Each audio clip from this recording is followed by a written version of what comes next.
On the 12th of July, Putin's nuclear aviation was destroyed. Among the targets were MiGs capable of carrying a Kinzhal missile with a nuclear warhead. Boom! Boom! Bada-boom! And at night in Russia, it's like a war zone. Here comes the second UAV. A lot of them are flying toward the city. Damn, it hit him right in the face. Ooh, the second one. Take that, take that. Take that seriously. What is that? The drone. In Tula, the design bureau of the RPG missile manufacturer is on fire. In Dubna, the Kronshtadt plant has been attacked again. But I understand. Kronshtadt and DMZ. And in Lukovice, there was a direct hit on the aircraft plant where MiGs are assembled. There's more smoke now. Something's burning over there. The Armed Forces of Ukraine, or AFU, launched a massive and devastating strike with numerous missiles and drones on defense enterprises and facilities. We're about to hit it. There, you can see it well. There. That's actually good. Look, a black cloud. Moscow region, Tula, Kursk, Tver explosions and smoke everywhere. The authorities are jamming communications and the internet. The FSB is tightening security measures against sabotage. Muscovites are in a panic. Oh shit, there's about to be a shockwave. You'd better duck. What's going on there? It probably overheated. The CHP plant is on fire. So that means it's a substation over there? And in Crimea, there's panic. A 26-kilometer traffic jam at the exit.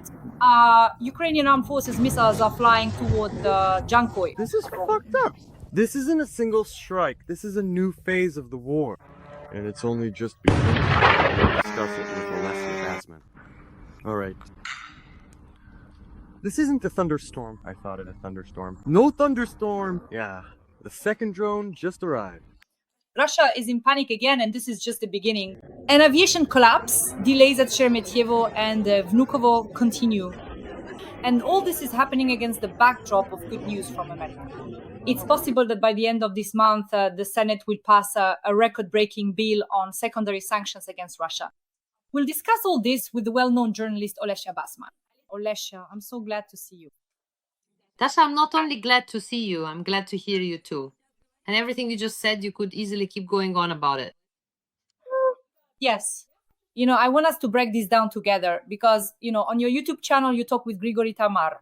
All your journalist guests are discussing how Ukraine has started carrying out large-scale special operations on Russian territory. And we're getting closer to, something like Israel's Mossad. Just yesterday, Grigory Tamar told me, Dasha, it's simply admiration and respect. It seems to me that after the Putin'S special operation, we're just starting to attack everything. We've already reached the Pacific Fleet, They blew up a gas pipeline next to the Pacific Fleet.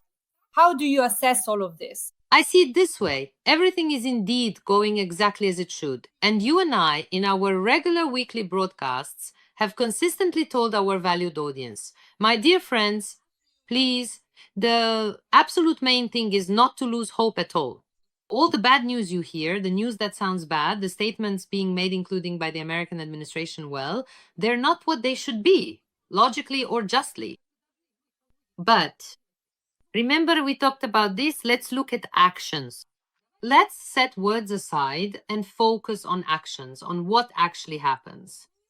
Because, it just can't be that Trump would spit at Putin, or rather, that Putin would spit at Trump. Because that's exactly how it's been this whole time. That is, Trump reaches out his hand to Putin, Trump offers Putin his leg, whatever, and Putin spits at him, he sends him away in front of the whole world, and this process can't go on forever. It can't last like this, because we're not talking about Trump as just Donald Trump, an American citizen, a businessman, the father of so many children, the husband of Melania Trump. No, the point is that Trump is in office. Trump is the president of the most powerful country in the world. And even if he personally could, for example, overlook something, or if he personally had some sentiment toward Putin, some sympathy, and he really wanted to somehow protect him, to do something good for him, as president, Trump cannot do that. He can't allow himself to, because he is surrounded by an incredible number of people who will advise him, show him, and even insist, saying, look, he's sending all of America away right now. He's spitting on America. Right now, stocks are falling, both American stocks and your personal ones, your companies, when America is seen in this light. And this language of humiliation, the language of business, the language of money, Trump understands it very well. And at some point, there is a limit. Many of our viewers didn't believe that there would be a limit. They thought Trump would put up with it, that Putin would keep leading him by the nose. Come on, don't be naive. As if Putin is so cunning and smart and Trump is so simple-minded, let's not underestimate him. Listen, Trump has an incredible biography. It's fantastic. There have already been many films made about his life, but I'm sure there will be more because, well, who else do we know who, like a phoenix, has risen to the highest office? Moreover, I'll tell you that I believe Trump will even receive the Nobel Peace Prize. We'll see. But he'll only get it for Ukraine, because for everything else, and he understands this perfectly well, it doesn't really count, it's not the real deal. But for Ukraine has to earn it honestly. Honestly means to resolve it. To resolve the issue and end the war, but not at the expense of Ukraine, you understand? Because the whole world won't accept that. And there won't be any Nobel Peace Prize in that case. And he cares about it a lot. I mean, his friends say this, he doesn't hide it. He talks about it at parties. He says it in private meetings. It's important to him. All right, he has that opportunity. And look, we've been talking about this on all our broadcasts when it seemed like it wasn't even really on the radar yet, that Trump would get tired of it. And then he'll unleash everything America has, the entire arsenal, against Putin. He'll hit him with it all. And we talked about this before. Now all the leading global media outlets are writing about it. So I open CNN and there's a headline. What will happen now that Trump has turned against Putin? And there's an analysis of what Trump has in his arsenal, how America might act, starting from the sanctions bill that will be voted on against Russia, against Putin's Russia, and ending with all the weapons that Trump would provide to Ukraine, all kinds of weapons. Not give, sell, but it doesn't matter.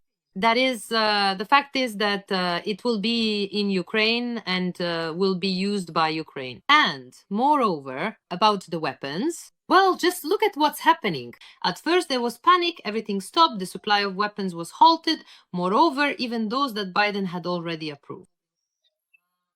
Yes, but by the way, it wasn't Trump who did this. This is already a done deal. This has been confirmed by everyone. And not Trump. No, it was a clerk in the Department of Defense who slipped it to the Secretary of Defense, and the Secretary just signed it. Trump found out about it from the media, just like we did, just like Ukraine did. The situation was resolved. Everything is fine, everything is good. The supplies have resumed. But moreover, it's not just that the supplies have resumed. Now we already have new weapons. This is the first time that Trump, already as president, approved for us. So what do we have? Look, what a path we've taken from this statement, or rather no. From the suspension of intelligence sharing, when the US stopped sharing intelligence with Ukraine, it was just a shock. To the point where Trump is now personally giving Ukraine new weapons, and believe me, he will give even more, because this has, well, let's say, yes, this has been discussed, talked through, and I am 90% sure that all of this will happen. The only question for me personally right now is, will American missiles fly to Moscow? What Trump said that we will bomb Moscow, we actually said that to Putin in 2024. He told that to Putin. In other words, he warned him. That fool just didn't listen. I don't know why he thought it was a joke. But Trump wasn't joking. That is, he wasn't joking about America bombing Moscow. And here, as I said, the only question is whether Trump himself will be the one to press the button, or whether Zelensky will bomb Moscow's decision-making centers with American and Ukrainian weapons. Look, this is the near future reality for Russians. Russians, if anyone doesn't understand this, they think it's a joke. No, the jokes are over, the games are over. Putin outplayed himself a long time ago. You know how it is with him? This sense of impunity, when he completely lost touch with reality, played a cruel joke on him. Really, Trump tried to save him, he gave him so many chances, but he didn't get it. He didn't get it, and didn't stop. And this, despite Putin having such problems in the economy. And now these problems are just going to crush him, you know? Look at what's happening inside. If they're not jumping out of windows over there, they're shooting themselves. But in reality, it later turns out that his inner circle is found with signs of torture. So basically, a hunt has started within his inner circle with them going after each other. Moreover, this hunt actually has a list already. He already understands, Putin understands that the noose is tightening, that the time has come, and he's annoyed his inner circle so much. He's terribly afraid of a conspiracy. He sees it everywhere. So now he's trying to clean house and sort things out. And it's no longer about prison or just removing people from their positions. You can see he's already hysterical. He's in a panic. He's already resorting to extreme measures, giving orders to have people eliminated when an actual sitting minister of transport is killed. This is for the first time since the old Soviet days that a sitting minister is suddenly killed. And at first they tried to make it look like a suicide, but then it turns out to be something else, right? And the deceased was still officially running the ministry for a whole day because first he was killed, and only a day later did Putin sign the decree to remove him from office. You see, look. And now the question is, if we're talking about the internal situation, the only question is, who will get to whom first? Will Putin shoot them, strangle them, or throw them out of windows faster? We're talking about top officials, close oligarchs, and generals. Or they will finally do at least something useful for the world, at least something unite, and overthrow him. You see? And here it's like with Stalin. That is, we've come to a decisive moment. Well, it's clear that if they don't do it, then the Ukrainian army will do it sooner or later, one way or another. And with the help of America and with the help of other allies, yes. But what I'm saying is that his inner circle has a chance to create some small mitigating circumstance for themselves. Because everyone will have to answer for it, you understand? They understand that. That's why there's this panic going on there. The mood inside is very bad because, you know, when he launched the full-scale invasion of Ukraine, Putin, at first, his inner circle, most of those close to the feeding trough were in shock. And then they decided, listen, after all, it's Ukrainians who are dying. It's Ukrainian children who are dying. So what? Do we care? Let them all die. But if he knows what he's doing the victors aren't judged now. They'll kill some Ukrainians, gain some territory, and then there will be business on those territories. He said, in 3 days, we'll have it all done. They were already rubbing their hands together.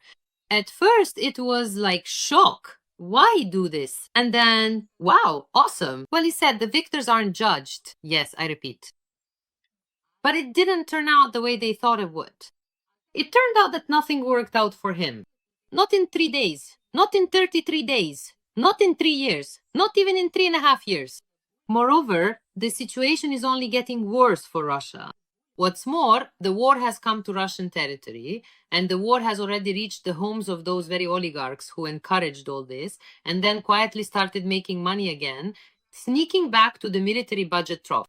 In other words, everyone is now a direct participant in the death machine.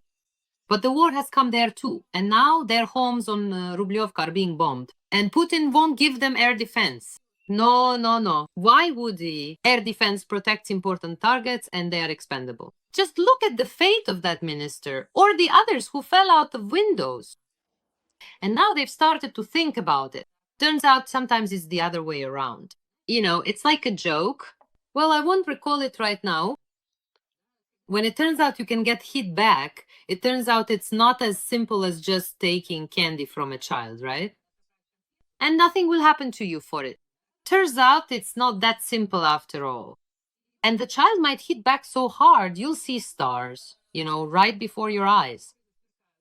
And now, right here, we've reached that critical moment when essentially Putin deceived his own oligarchs and his own generals. They understand that she betrayed them because he promised them something completely different, that we would go in, and all of you, if you're millionaires now, you'll become multimillionaires. If you're multimillionaires now, you'll become billionaires and so on. In other words, you'll be here, we'll divide the estates among you, we'll carve up Ukrainian lands. And they thought to themselves, Europe, America, it's all fine.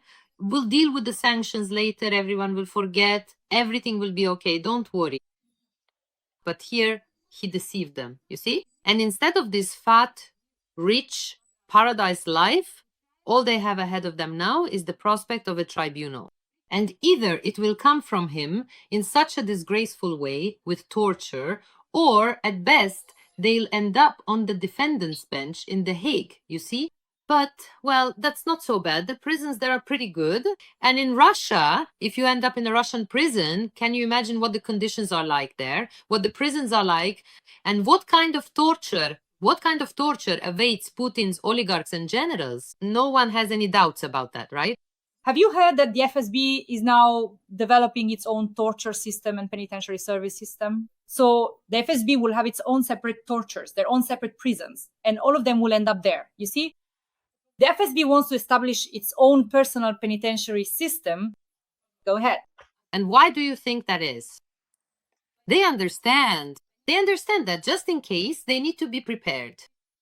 They understand that all the top officials, yes, and the FSB officers too, will have to end up in prison anyway. And they just want to make it as comfortable as possible as much as they can. So look, this is actually the first sign that they've realized something they won't even share with their closest ones, something they won't even admit to themselves. But in reality, none of this is happening by accident. They're preparing prisons for themselves. Because, I repeat, there was a turning point, well, not there, but in the war. There was a turning point when Europe finally started to act. Before, we used to say that Europe had woken up, and we were happy about it. No, Europe has started to act. Because Europe is allocating money, Europe is providing weapons, Europe is rearming itself, giving to Ukraine. Europe is shaking Trump like a pear, with all its might. Yes. And Trump has had this psychological shift in his attitude. He got angry at Putin, he lost his temper. Finally, Hewell, it's like this, right? This is important. From love to hate. If you feel really great about someone, but then they disappoint you, betray you, or something else, then you will. It's like the law of the pendulum. Come on, this isn't something unusual, ask any psychologist. The person you love, the one you counted on, the one you pinned your hopes on. And Trump pinned his hopes on Putin. Hewell, we all saw how hard he tried. Come on, just a bit more. I'm offering you this, aren't I? What's the problem? Just agree already. Come on, I'll do this too. I'll put pressure on Ukraine here and here as well. But Putin said no. He just kept going like this, and then bam, right at you. And another lump of mud right in Trump's face, you see? Here, have some more, wipe yourself off. And that's when the rage sets in. That's when Trump entered the period of fury. That's it. It's like, when you shift from one state to a much more active one. Well, now that's it. Listen, Putin understood this. Look at the talks between Lavrov and Rubio, where Lavrov was already sitting there like a little bunny. Just what are they doing? They're just pathetic now. Remember how at first he was dictating our will at the negotiations? Like, write this down and this and this. So why didn't it happen? After all, the hot phase was supposed to end, I repeat, on the 30th of December of last year. When Dmytro Gordon talked about this, he didn't just pull that date out of thin air. The Americans were sure of it. They were convinced that Putin was smarter, that he would go for it, that Trump had clearly offered him a plan. It was a great deal for both Putin and Trump. For Ukraine, it's still a question of how it all would have turned out, But for them, it was a great deal. But Trump was sure of it because, well, on the 30 TSO first, the delegations discussed all of this. And the Russian delegation flew to Washington. And we know this, it's already official information. Kellogg said at the end of November, the beginning of December, that by the end of the year, the war would be over. This is what Kellogg said. By the end of the year, Trump would resolve it. The hot phase would end. Listen, this was on Fox Business officially. And for the 30th of December, after these negotiations, Trump scheduled was sure that, well, listen, it was a good offer. He's not a fool. He would agree with your talks with Putin. So basically, even before officially taking office, he wanted to show what a great guy he is. Not even a day in advance. Well, you know, he likes to make things dramatic, all those stories. Of course, he's impulsive, full of energy, all that. He wanted to resolve the whole issue quickly. And on the 30th of December, they were supposed to talk via video link and then make a statement afterwards. Trump was supposed to say it was very important to him. Here it is, the Peace Prize. Look, this is a New Year's gift for Ukraine. Ukraine welcomes the new year in peace. From this moment on, Russian missiles and Shaheeds will no longer fly at Ukraine, at peaceful Ukrainian cities. Here you go, Ukrainians, I made this happen, I did this. So, what are we talking about here? That he wanted to negotiate a ceasefire with him. So look, we agree, we cease fire, no more shelling, nothing, we freeze everything. And while things are frozen, negotiations take place to reach a major peace agreement. Basically, this is what he later proposed, but he thought it would all be simple and that Putin would agree to it. And so on the 30th, he had a ready-made plan. Look, you stop the shelling, you stop everything, nothing at all. From this moment, the Ukrainian sky is calm because I guarantee it. I proposed this. Here is my proposal. And in the meantime, negotiations, the negotiating table, different formats and everything else. But Putin sent him away from that very moment. He sent him away because the delegation, why did I start talking about Lavrov? Back then, the Russian delegation rolled out all their crazy demands, just nonsense, that even Trump, who at the time didn't understand Ukrainian realities, hadn't walked in Ukrainian shoes, didn't grasp what was happening here or just how much of a criminal and aggressor Russia really is, what they had done and what they wanted even well, the Americans said, listen, these guys are out of their mind. Well, that's just not possible. And now Lavrov is sitting at negotiations with Rubio, and what is he doing? Well, you saw it, I don't know. He's collecting quotes from Zelensky, where Zelensky says something bad about Russians. And like, well, listen, first of all, everything there is twisted. Like he's calling for reprisals or to kill Russians. But in reality, Zelensky has never called for killing Russians. He was talking about occupiers, about the military, about soldiers who need to be destroyed because they came to destroy us. We need to defend ourselves. And the Ukrainian army is doing that and fighting. He's the commander-in-chief. It's his direct official duty, his obligation, you know? Of course, yes. So just imagine, Lavrov, a real Zelensky fan, was sitting there with Mashka the drunk, digging up quotes from the internet, going through what Zelensky said just to show it to Rubio, and so what? It's like, look, they're already complaining, you get it? From this position, like, and give us this region too. And how did they come to the negotiations in Istanbul? Oh, if you don't want to talk about this now, fine, next time we'll be talking about Sumy, about Kharkiv, not just all this stuff you want. They're crazy, you know? They're just so brazen, so shameless, such out-of-control criminals. But listen, look, friends, everything is going to develop very quickly now. Everything is going to move very fast. What's happening at the front is very important. It's very important that Putin's plans are basically to take advantage of the situation. Like, while I'm supposedly making a deal with Trump, well, really, I'm just stringing him along. So I've bought this time, and right now, at the front, really, in all regions, it's very important that we are simply holding the front line. The Ukrainian army is holding it. And again, that breakthrough, everyone was expecting, like, that's it, Putin, now we're going to. Isn't happening. Yeah, well, screw you. Yes, you're absolutely right. You know, and this is where you and I always come to the same point. We were even talking about this before we went on air. By the way, dear audience, please like this video, subscribe to Alesya Batsman's YouTube channel, Dmitry Gordon's, and to my YouTube channel, Dasha Shaslivaya. And thank you for 700,000 subscribers. That's an achievement. I'm very grateful to you. Olesya, you and I were talking before the broadcast that August is always a tragic month for Russia. And look, considering that first Trump is ready to impose sanctions, and the Senate and representatives of the Senate have already said that within 2 weeks they can vote on the bill in the Senate, which means that by the end of July, hellish secondary sanctions could be imposed. And now let's try to visualize the collapse of the Russian economy, the collapse of Russia itself, which precisely in August will push everything toward military events. What do you think we should expect by the end of July or the beginning of August? Swan Lake on every Russian television channel. Because they still watch television, and we remember that, right? So in this regard, I'm absolutely not joking right now, friends. I'm not making any reference to 1991 or the coup.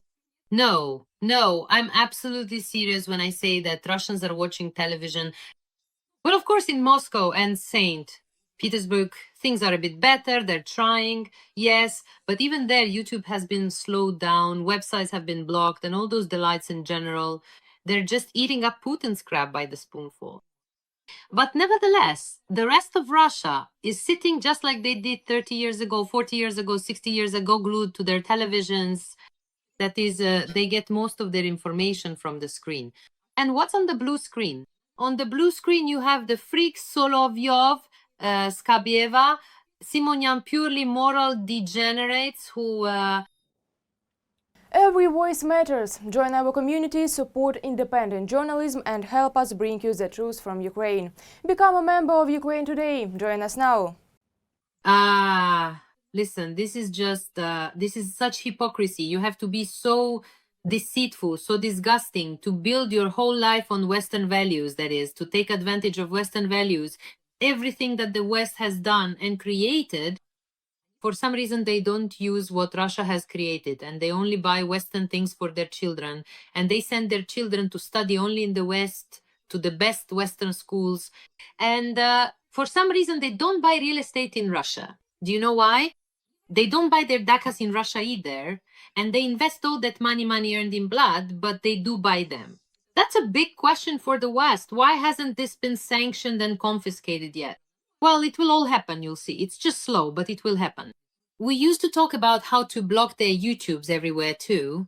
It will all happen, and their real estate will be taken away. You see what I mean? And this very same information ghouls, they tell the Russian people how to die for Putin in the most beautiful and convenient way, how to do it faster so that Putin likes it more, their ugly death, you understand? With their arms and legs scattered. That's what they talk about on television screens. The Russian people are swallowing it. Well, they're eating it up. If they still haven't changed their government and are really going to the slaughter for Putin. For Putin, yes, they say they're going for the money, not for Putin. Like to make some money, at least to make some money. That's what they say. Well, but that's a one-time thing. They're selling their lives for that money. And what's more, it's not even them who end up using that money, but their wives who... Look, there's just so much of this on the internet that I don't want to say it's true for everyone, but apparently this is the most profitable kind of business. There are already so-called professional widows of SVO soldiers who actually look for men through Ad Cedar. They find someone who's about to go, or they push him to go to the front, and then all the money. So first, one guy gets killed. She sent him to the front, took all the money, quickly got herself a boob job, lip fillers, basically invested part of it to make herself look better. She found the next one, sent him to the front, well, married him, sent him to the front. He was killed. Well, look, the average lifespan of an SVO soldier, as they call it, is about 2 or 3 weeks. Basically, it's a crazy business for Russia being the wife, or rather the widow, of an SVO soldier is better than being an escort.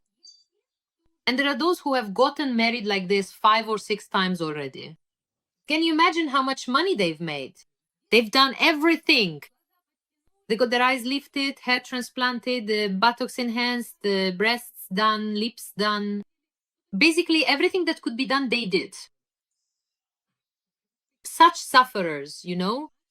Well, it's all a country of, I don't know, absurdity, a country. You just can't imagine this in a normal, healthy society, in a sane mind, right? So what I'm trying to say is this. These people, they still remember that Swan Lake, you know, on that same television. That's why they won't even be surprised when. You see, August and September are coming up again, give or take, right? When once more, instead of the faces of Solovyov, Simonyan, and so on, some Swan Lake or something like it appears on the screens. And meanwhile, irreversible things are happening in the Kremlin. And here's where it gets interesting, who will be the first to reach Putin's chair, which is completely worn out, and plant their own ass in it. Because that person will become Putin's main accuser, his chief executioner, since they'll need to pin all the sins on him.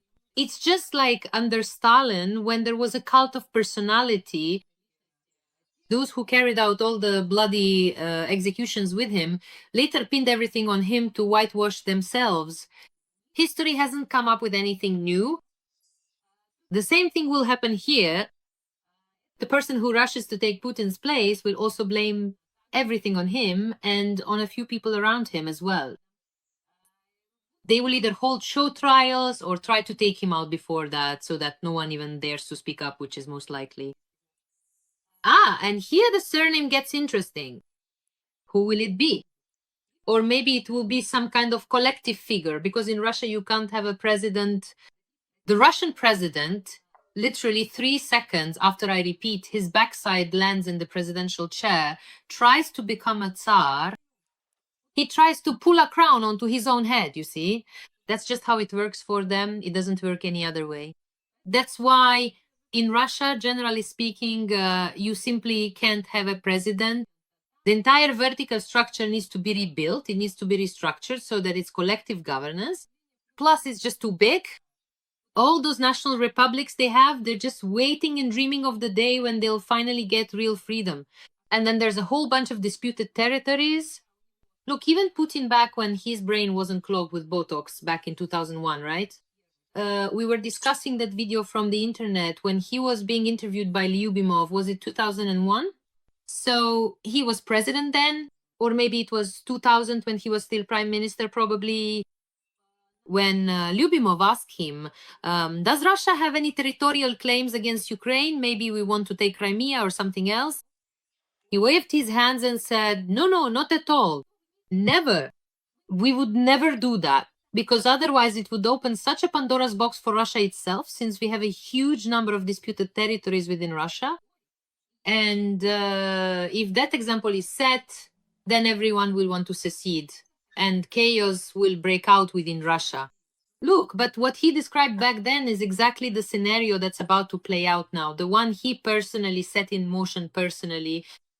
And so, well, it will be something else entirely, a completely different new entity, absolutely different. But I want to tell you that those who will replace Putin and his team, some of them, will surely come from that very same team. History hardly knows of any other examples, right? There's always a part that stays behind and then later overthrows the rest. Maybe someone else will come in from the outside. All these guys will be working with the West very actively. Moreover, I just used the future tense, but in reality, a different tense should be used for this situation, because they will all be racing to ask the West what's right, what else needs to be done, so that, look, you recognize all this now, lift all the sanctions, especially the ones on us personally. That's the main thing, well, enrichment and how best to negotiate reparations. Because if any Russians, those imperial-minded ones who still itch for the Russian world, think they can get away with it unscathed, they are gravely mistaken. They will have to pay reparations. They will have to restore everything that was destroyed in Ukraine. And if anyone there is thinking, no, but Russia also suffered under Putin's so-called regime. I hear some Russians say things like, but Russia will need to be rebuilt too. Well, first, no matter who comes to power, no matter what kind of Russia it is, Russia as the aggressor country will have to rebuild Ukraine first. And first, there will be reparations. Inevitable. Otherwise, Russia will have no place in the world order and no sanctions will be lifted from it. First, reparations. Everything that Russia destroyed with its missiles, drones, and bombs in Ukraine, when it literally wiped out a huge number of beautiful buildings, when it caused such damage to nature that is It inflicted such harm on the environment, on Ukraine's nature. It inflicted such damage to Ukraine's ecology. It inflicted such harm to Ukraine's demographics that it will never be able to pay it off in its entire lifetime, you understand? For the genocide that is now being committed against an absolutely innocent, independent people who never did anything to them. That's the kind of Ukraine we have, and that's the kind of Russia we have. You really had to come up with this to actually decide to go against Ukraine. Who made you do it? Who told you to do this? Why did you do it? That's why you'll have to answer for it, and you'll have to pay for everything. Alesya, that really brought me to tears. I agree with every word you said. I've prepared just the ending for you, a positive ending, because you and I should always think positively. So the White House on your channel, Alesya Batsman, and on Dmitry Gordon's Telegram channel, Superman Trump, an official White House account posted a photo of the US president as a superhero, a symbol of hope, truth, justice. The American way reads the caption under the image. To wrap up our interview today, which we always do at the end of the week, tell me, do you think Trump will soon become a Superman and a superhero for Ukraine and the Ukrainian people? We truly believe in that. We want him to become Superman. Listen, we'll be the first to thank him. Moreover, Dmitry Gordon and I even said on one of our broadcasts, I said, look, Dima, if Trump actually ends the war in Ukraine and does so on Ukraine's terms, tell me, what will we do? He said, we'll literally take a statue of him and put up a monument to him in our home. It'll stand there and bring joy to all our guests. So please, we would be very grateful to him and would never forget it. But the fact that he'd have an award in his pocket is 100% certain. Friends, Alesya Batsman and I work every week at the end of the week for you, for the audience all over the world, so that people know the truth about Russian aggression, about Russia's war against Ukraine. We always discuss key military and political topics, and we always talk about them with optimism. We are waiting for sanctions against Russia, waiting for Trump to show resolve, and for Russia's collapse already in August. Alesya, thank you very much, and see you next week. Thank you, Dasha. Thank you, friends. We're waiting for good news. And until next week,